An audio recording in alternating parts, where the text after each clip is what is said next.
Hello, my name is Lola, and I'm going to be reacting to Cinema Summaries How to Beat God in Legion. When I was a kid, I remember seeing the trailer for this movie, and it just scared the Jesus out of me, especially that part where that old lady like unhinges her mouth and she's like crawling on the ceiling like a bug or something. And I got a little bit older, and I finally got around to getting the guts to see it, and I love this movie. The ending, I don't know, like it left like a big opening. It left like like, oh, like what's gonna happen next, and you think like, oh, maybe they're gonna make a sequel to it, or maybe I don't know. It wasn't until like I think like a year or two ago that I found out that, oh, they made a TV series that followed up after this movie. I forgot what the name of it was. Uh, but anyway, it lasted like, I don't remember, like not even a season long, and it got canceled. So that's obviously saying that the show wasn't so good. But anyway, let's find out how to beat God in Legion. I don't see how you're gonna beat God though, on account since it's God. But let's see. And if you want to like, comment, subscribe my channel, you can. If you don't want to, that's fine too. Here we go. If God sent an army of angels to exterminate humanity for their sins, what would you do? It's like, really? You call that an angel? That is an angel? This?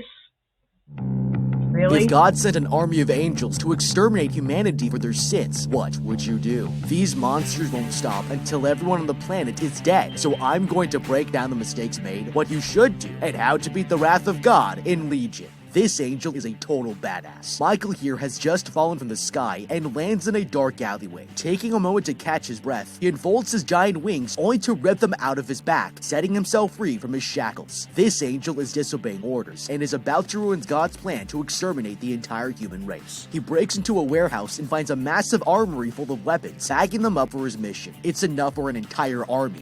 And in case you don't know, that's Paul Bettany, the guy who plays Vision in WandaVision, Age of Ultron.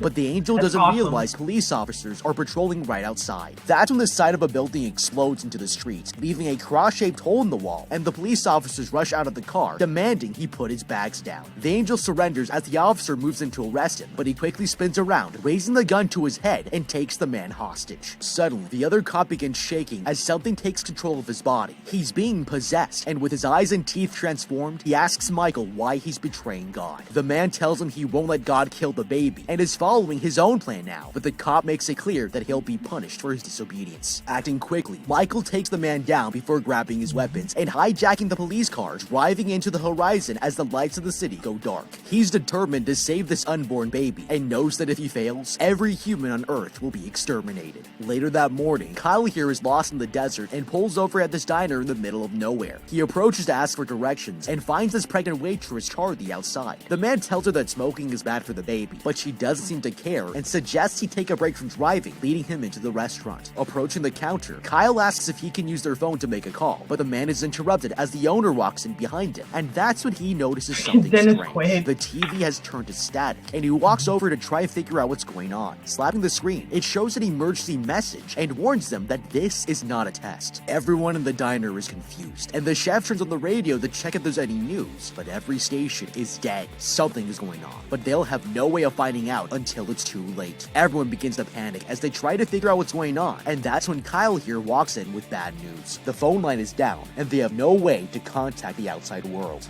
Okay, this is not a good sign. It's pretty normal to have bad reception in the desert, but when the television, phone lines, and radio are all completely dead, it can't be a coincidence. This could mean that the closest radio tower has gone out, because all three of these devices use radio waves to transmit information. But the strange thing is that the television is still receiving a signal. This is called a standard emergency warning signal, and is only broadcast when there is extreme danger like a natural disaster or an attack on US soil. The scariest part about this is that if there's no other information being reported, reported, it could mean that the news organizations are in the danger zone and have already been evacuated. Now, it's logical to get in your car and drive to the nearest town to find out what's going on. The problem is, these guys are in the middle of the Mojave Desert, which only has 2 major roads, and they're each over 150 miles long, so it could take you hours only to realize you're driving straight into danger. The one exception is if there's a giant dust cloud in the distance, in which case we should pack up and start driving in the opposite direction. If you look at the trail pattern of this thing, you can tell that it's clearly moving towards them, but these idiots never even bothered looking outside to find out what was going on. Now, this wasn't the only mistake being made so far. Michael here is on a mission to save the world, but I guarantee if he had brought his infinity stone, it would have made his job a lot easier. The truth is, if you're expecting to save the entire human race from God's wrath, not only that, Paul Bettany, he did his own stunts in this movie. He's freaking awesome in this. I highly recommend this movie if you haven't seen it. You'll have to do much better than stockpiling a handful of guns. The next mistake was that within seconds of landing on Earth, he ripped out his angel wings, which are the most valuable asset he has to accomplish his mission. Later in the movie, we can see these guys not only flying, but literally blocking bullets with them, and now he's only got the strength of a normal human. If it were me, I would have kept the wings and used them to help me steal a much better weapon to fight off God's entire army. Since the only thing deadly enough to give us a fighting chance are nuclear warheads, this angel's only option is to keep his superpower wings and break into a weapons facility. It might sound crazy, but when you consider that we've just disobeyed God to stop him from wiping out the human race, we have to think a lot bigger than 20 guns in a warehouse. For a regular human, this strategy would be insane. But Michael here is an archangel, who the Bible describes as the leader of the heavenly hosts and God's most powerful angel. If this idiot hadn't cut off his wings, it's not impossible to think that with a ranking like that, he might have been able to pull this off. Moments later, an elderly woman enters the diner and sits down at a table, but there's something strange about it. The waitress comes in to serve her lunch, and that's when the old woman asks about— Yeah, I hate that look, man. When she got the big smile and she got the dead eyes, like, ugh. No. Charlie's pregnancy, telling her that the baby is going to burn in hell. The others can't believe what they've just heard, and the waitress storms off to the kitchen. But the elderly woman won't stop being a Karen. She insults another customer, accusing her of being a horrible wife. So her husband gets up to demand an apology, and that was his biggest mistake. Suddenly, the old woman lunges forward and bites down straight into his neck. The others back away in shock as she screams that they're all going to die, and the chef throws a frying pan straight at her head, but it barely faces her. Standing up, the woman runs to the mother and climbs up the wall like an insect. No one has any idea what to do, but the manager pulls out his shotgun and starts shooting at her. She dodges every shot and drops down behind him, knocking the man across the room. With his dad unconscious, Jeep here grabs the gun and aims it at the woman, but can't bring himself to pull the trigger. The old lady slides across the floor to attack him, but she suddenly falls to the ground dead. Looking up from her body, he realizes that Kyle saved his life and shot her at the last second. It's horrifying, but soon they'll be facing hundreds of these creatures ordered by God to kill this woman's baby. The group panics as they realize the father needs medical attention, so they carry him out of the diner and into Kyle's car. They have to get into a hospital before he bleeds out, but as they're driving, the daughter notices something strange. A giant dust cloud is gathering in the distance, but she hears a buzzing sound getting closer. That's when they realize they're driving straight into a massive swarm of bugs, and suddenly the insects flood the car, making it impossible for them to see anything. Meanwhile, at the diner, the manager notices that his son Jeep is barely keeping himself together. He feels guilty that he couldn't fire the gun, but his dad reassures him it's okay, explaining that taking a life should never be easy, but they're interrupted as they hear a car pull up to the restaurant. Heading outside, the man finds the others have returned, and they're all bugging out. He asks them why they've come back, but then he sees a giant swarm of insects headed their way, and it's terrifying.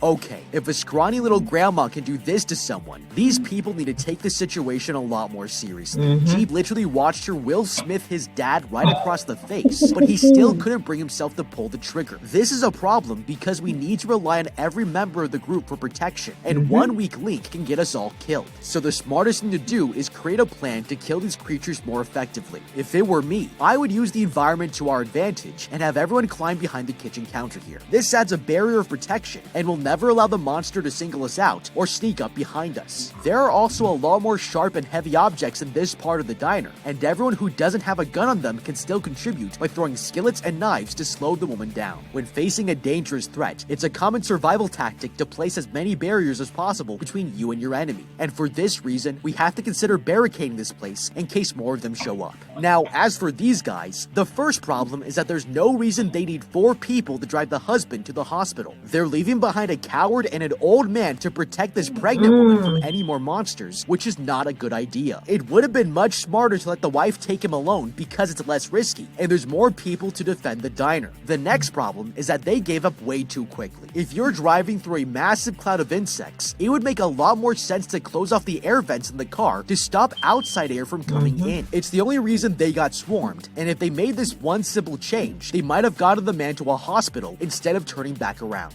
The group examines the corpse of the elderly woman and discovers her body is getting warmer even though she's been dead for over an hour. It's not normal, so they take the woman outside to get rid of her, but that's when they notice a police car coming their way. There's the waitress Michael. thinks that they're here to help and runs out of the diner, but that's when she realizes this man isn't a police officer. Expecting the worst, Jeep's dad points a shotgun at him, threatening to blow his brains out unless he proves he's human. The guy opens his mouth and reveals a normal set of teeth, proving he's not like the old lady, and introduces himself as Michael. Relieved, the dad explains that a customer suddenly attacked them and asks what he's doing here, but Michael doesn't answer. He walks towards the group as the manager aims the gun at his chest, but the angel quickly snatches it out of his hands. He points it straight at the guy's head, ready to pull the trigger when he notices something behind them, and warns the group that more creatures are already on their way. He gives back the shotgun and walks over to the police car, opening the trunk so he can start arming the group. Heading towards the diner, he warns the waitress to be careful and enters the building to fortify the place. Everyone starts barricading the doors, waiting inside until nightfall, but this won't be enough to stop the hordes. Suddenly, all the lights shut off, so they have no choice but to go on the roof with flashlights and look for the creatures coming their way.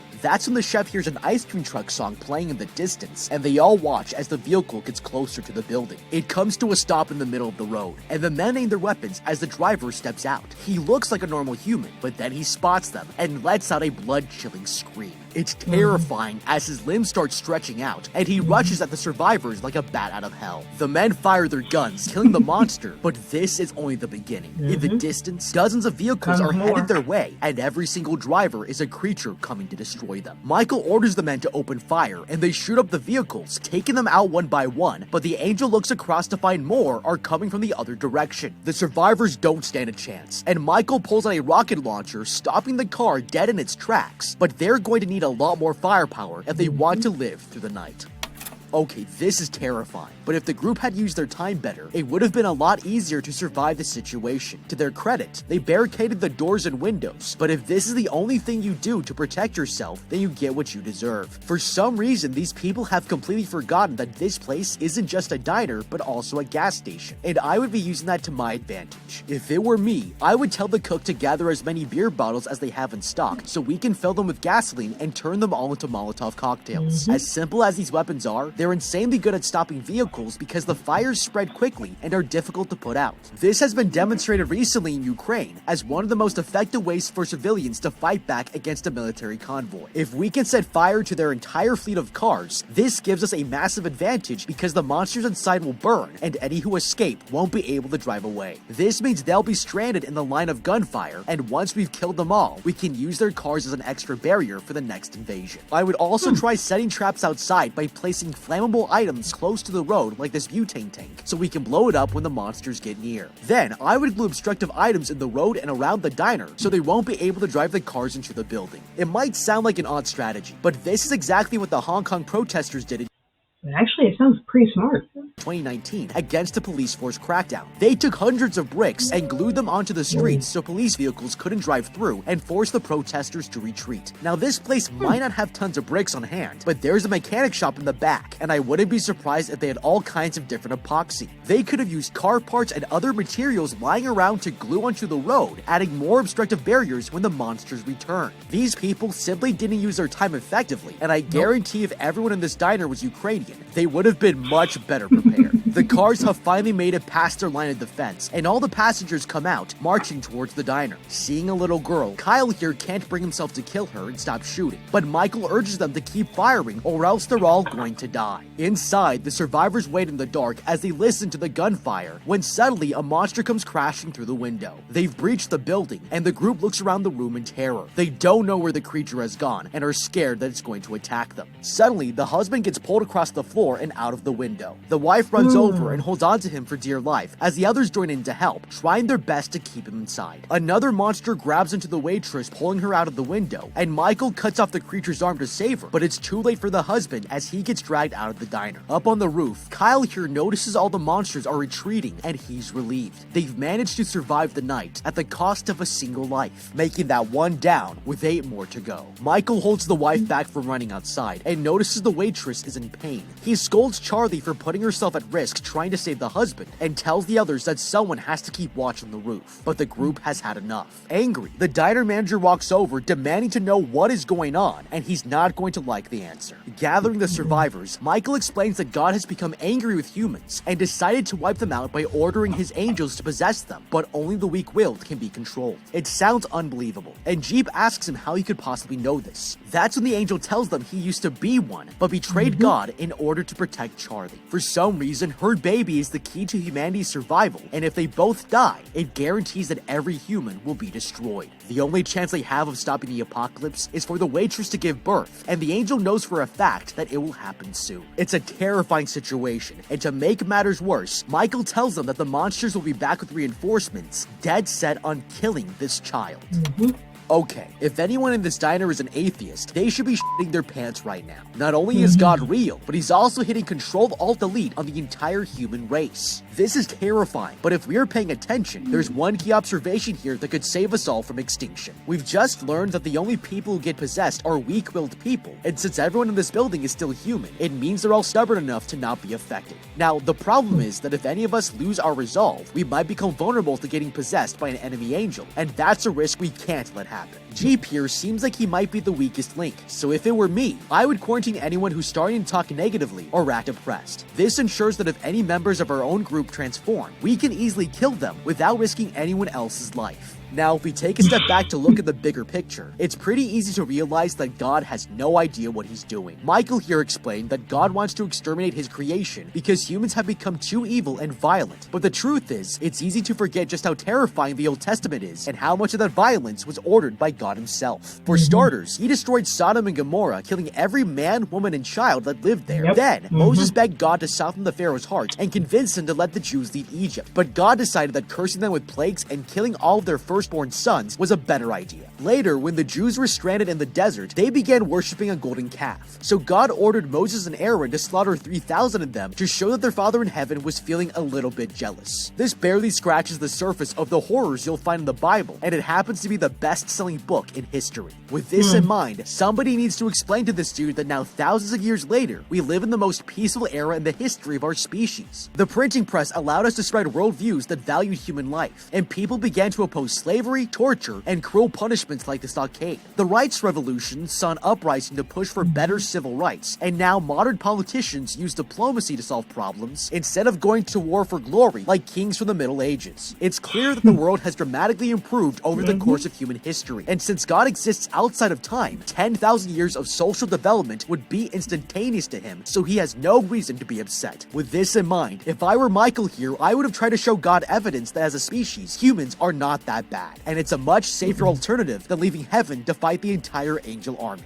That morning, the manager is keeping watch on the roof and sees the dark cloud spreading across into the horizon. It's a sign of the next attack, but the man falls asleep at his post, and he won't be able to warn the others until it's too late. Downstairs, the wife wakes up hearing someone call her name. She follows the sound of the voice in the office and peeks outside the window to see something horrifying. Her husband has been chained to an upside-down cross with his skin covered in disgusting blisters, and he screams out for help. Desperate to save him, the wife quickly removes the furniture blocking the door, but is interrupted by Kyle. She throws him off, knocking the man unconscious, and her daughter runs into the room trying to convince her not to go outside. Panicking, the woman pushes her away and runs out of the building to rescue her husband, but that was her biggest mistake. The chef chases after her and grabs a hold of the wife right before her husband bursts apart into a burning puddle of acid. The chef manages to carry her back inside the diner, but he suddenly falls to the ground dead. His bag was melted off from the acid, and that makes 2 down with 7 more to go. Worried she might go outside again, they tied the woman to a chair chair, and her daughter gives her some medicine to cope with the situation. But she suddenly blames her husband's death on the girl. It's a brutal accusation, but Kyle here interrupts them and asks the daughter to help him find a working radio station. Fiddling with the antenna, she catches a transmission from an active station. The announcer reports that the effects of the apocalypse have spread throughout the state, but thankfully, survivors have started to organize and fight back. The group thinks it might be safe enough to leave, but Michael argues they have to stay. If the waitress goes into labor during the trip, both her and the baby will face certain death, dooming everyone on the planet. That night, the survivors are waiting for the next attack to come when the power suddenly turns back on. It seems like everything might be okay, but the group notices a van heading straight for the diner. Kyle here aims his gun, ready to kill whatever comes out of the vehicle, but stops as he realizes it's a normal human. The driver gets out of the car and tries to fill up on gas, but that's when Kyle notices a child in the back seat. That must be the driver's son, and to make matters worse, more vehicles are headed their way. He quickly realizes that the monsters must have switched the power back on to lure people to the gas station. It's a trap, and Kyle warns the dad to get back into his car, firing a warning shot in the air. The man tries to get back into the vehicle, but he's suddenly run over, and the crash sends him flying before a group of punks get out of their cars and pull the little boy from the van.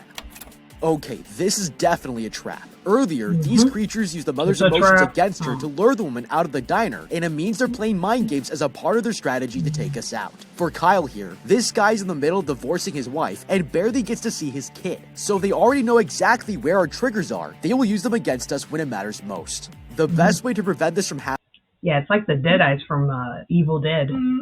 Is by using a buddy system to keep each other accountable, and that is going to be key to our survival. If we partner up with someone who doesn't have the same weakness as us, we'll have a better chance of stopping the creatures from luring us out one by one and doing something stupid to risk everyone's lives. Now, if these angels are setting traps for us, then fighting them might be playing right into their hands. That's why instead of letting them draw us out into combat, our best course of action is to give birth to this baby as quickly as possible. According to Michael here, if this is the one condition that stops the apocalypse, it needs to be considered the highest priority. It just so happens that there are some emergency methods to induce early labor, and the most effective is sex. The reason is because it releases a hormone called oxytocin, which has been known to jumpstart the labor process. The good news is, Jeep and Charlie here already have a close friendship, which makes this guy the most suitable candidate for the job if she consents. As uncomfortable as it might sound, we're talking about saving the entire human race, and to be fair, if we're not willing to spend 3 minutes to explore this solution, then all hope is lost. Now, if this option is off the table, we can try some more basic methods like drinking castor oil if they have any, because it releases a chemical called prostaglandin, which can trigger contractions. Hospitals normally use synthetic versions of both oxytocin and prostaglandin to medically induce labor, so if these methods can naturally produce those chemicals, it's going to be our best bet for ending the apocalypse as fast as possible. Desperate to save the boy, Kyle here climbs down the roof and runs to the car, taking out any monsters in his path. He picks the kid up and carries him away, but slowly begins to notice that the possessed have stopped attacking him, and the boy is humming a creepy song. He's possessed, and this was the trap all along as he bites into the man's throat, making that 3 down with 6 more to go. There's nothing the other survivors can do except watch, but Audrey here is furious and wants revenge. Jumping down to the ground, she attacks the monsters and is about to finish the kid off, but her gun has run out of bullets. She's surrounded, and with no good options, the girl runs for the van, climbing inside to safety as the here comes Michael. To break in. Meanwhile, the waitress confronts the angel, demanding he save the girl or else she'll go out and do it herself. Walking past him, she grabs a gun off the table, but Michael stops her. He'll do anything to keep her child safe, and giving in, tells Jeep to open the door. The angel walks outside and guns down the creatures with deadly accuracy, before grabbing a gas pump and setting them on fire, scaring the rest of the monsters off. With the area finally safe, he opens the door and guides the daughter back to the diner, jumping inside before the entire gas pump explodes. The waitress runs to the kitchen fetching water for birds, but when she turns around, she sees the possessed child standing in front of her, and he's holding a knife. The kid runs at the woman, slashing at her belly, and goes in for the killing blow, but Charlie holds up a dining tray to defend herself at the last second. Seizing her opportunity, she kicks the kid away and Michael joins her, ready to kill the monster, but the child has disappeared. That's when the lights suddenly shut off, and everyone gets out flashlights to look for the possessed boy. Jeep here finds a trail of blood on the floor and sees handprints across the ceiling. It somehow climbed up the walls just like the old lady, but the tracks stop right above them. All of a sudden, the child jumps into the manager, strangling him from behind, but the Archangel throws the kid off of his back, and this time, Jeep makes sure the creature stays dead. They've managed to survive another attack, but that's when Charlie begins going into labor. Michael knows this might be their one shot at ending the apocalypse and comforts the waitress, but a loud sound rumbles in the distance. Someone is coming, and the angel urges the woman to push the baby out before it's too late. Outside the diner, a horde of possessed people have already gathered, and they're waiting for their leader to arrive.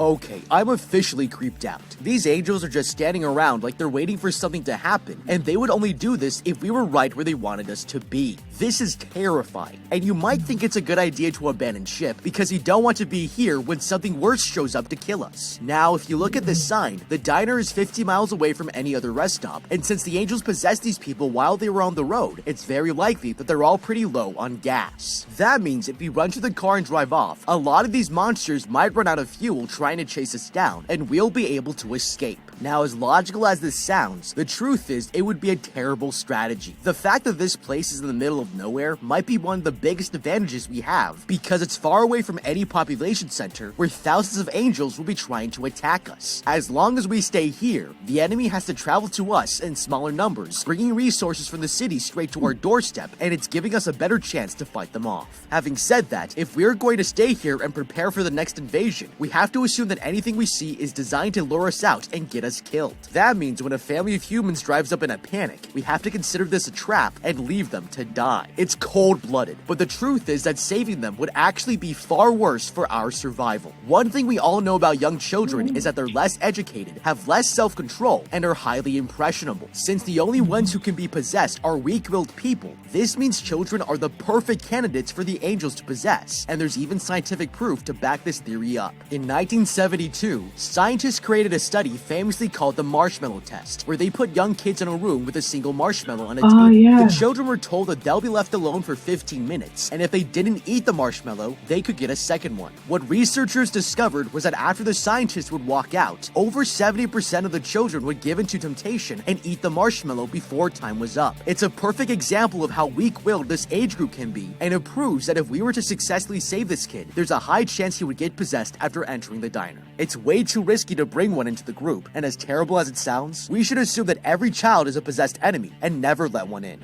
The waitress manages to deliver the baby in a surprisingly short amount of time. They're all happy to see something so wonderful come out of this awful situation, but soon this woman is going to betray every single one of them. Across the diner, Michael warns the others that God ordered him to kill the baby, but since he chose to disobey, God has sent the Archangel Gabriel to finish the job. He's the most powerful angel in heaven, and they have no choice but to leave right now before he kills them all. Frustrated, the waitress demands to know what is so special about her child that they want it to die, and the angel explains that it was never supposed to be born. As long as he's alive, they're rewriting the future of the human race, and it means there's a chance they can convince God to stop the apocalypse. Turning around, Charlie goes over to take back her baby, but the mother suddenly grabs it and rushes to the door. She tells them she's going to hand it over to the possessed, believing their lives will be spared if she does. The others are horrified, and they refuse to sacrifice a baby to save themselves, but that's when a ray of light forces the door open. Michael immediately shoots the woman dead, and Jeep catches the child before it hits the ground, making that 4 down with 5 more to go. The group is relieved, but that's when the Archangel Gabriel enters the diner, spreading his wings out as he tries to attack the baby, but Jeep pulls it out of the way seconds before a mace smashes into the ground. The restaurant manager fires his gun at Gabriel, but the angel blocks every bullet before slicing through his stomach and knocking the man away. Michael holds Jeep back from trying to save his dad and orders him to get the baby out of here. Handing over a car key, he tells him to find the prophets and learn to read the instructions, but Jeep has no idea what the angel is talking about. Leaving the diner, the survivors open the back door and see the monsters lined up in rows, but all their eyes are closed. It's freaky as hell, and the group walk towards the car as the possessed creatures stand aside, waiting for their orders. Inside the diner, Michael confronts Gabriel, and the angel scolds him for disobeying God, making it clear he must die as punishment. Approaching him, Michael argues that he'll suffer any consequence knowing that the child lives, and begs him not to fight, but Gabriel refuses to betray God. He pushes the angel away, spreading his wings, and rushes towards Michael. The two of them start attacking each other, but it's clear Gabriel has the upper hand.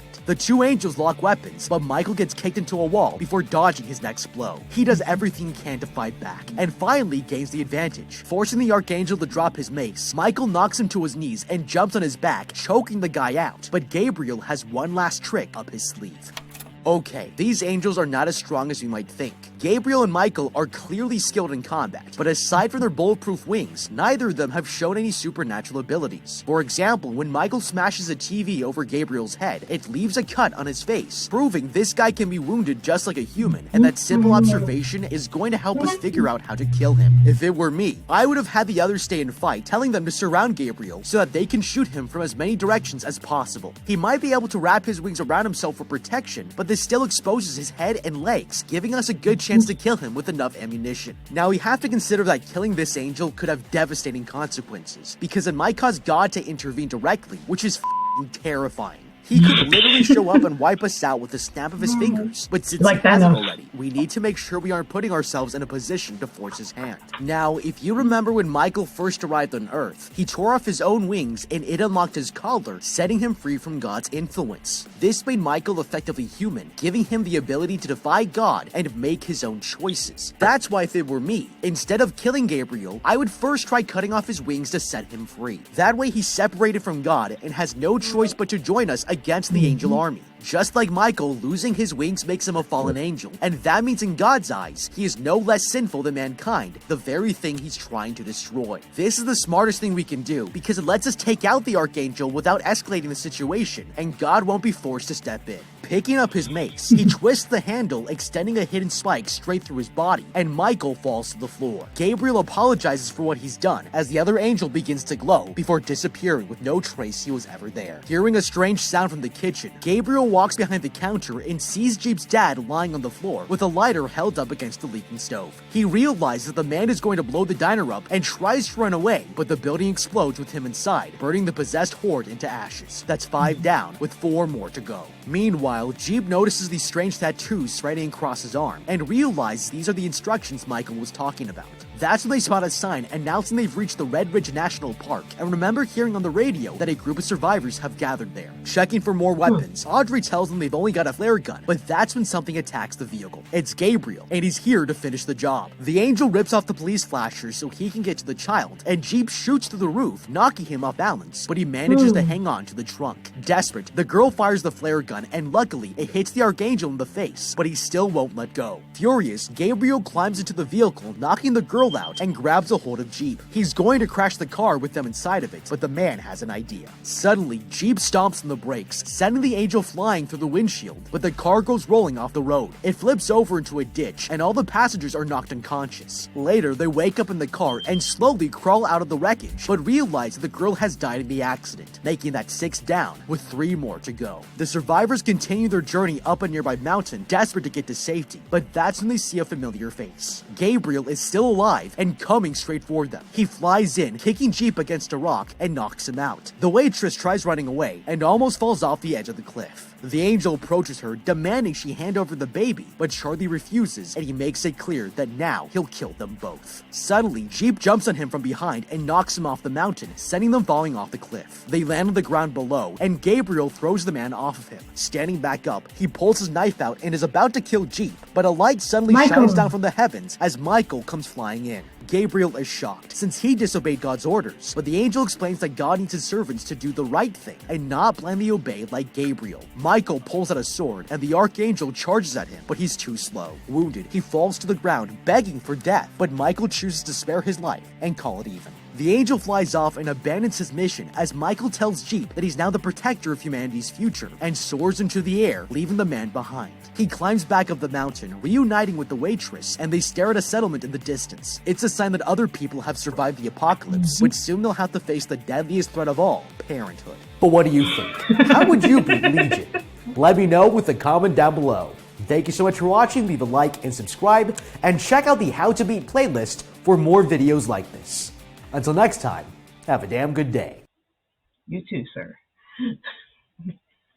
Yeah, all that seems pretty smart, especially the gluing the bricks and the making the Molotov cocktails. Like, it's like, man, like, why didn't these people like do any of that? That's funny. The next problem they got faced, parenthood. Oh God. Anyway, that's my reaction to How to Beat God in Legion by Cinema Summary. Everyone, I want everyone, just, take care of yourselves and each other. And I'll see y'all in the next one. Bye.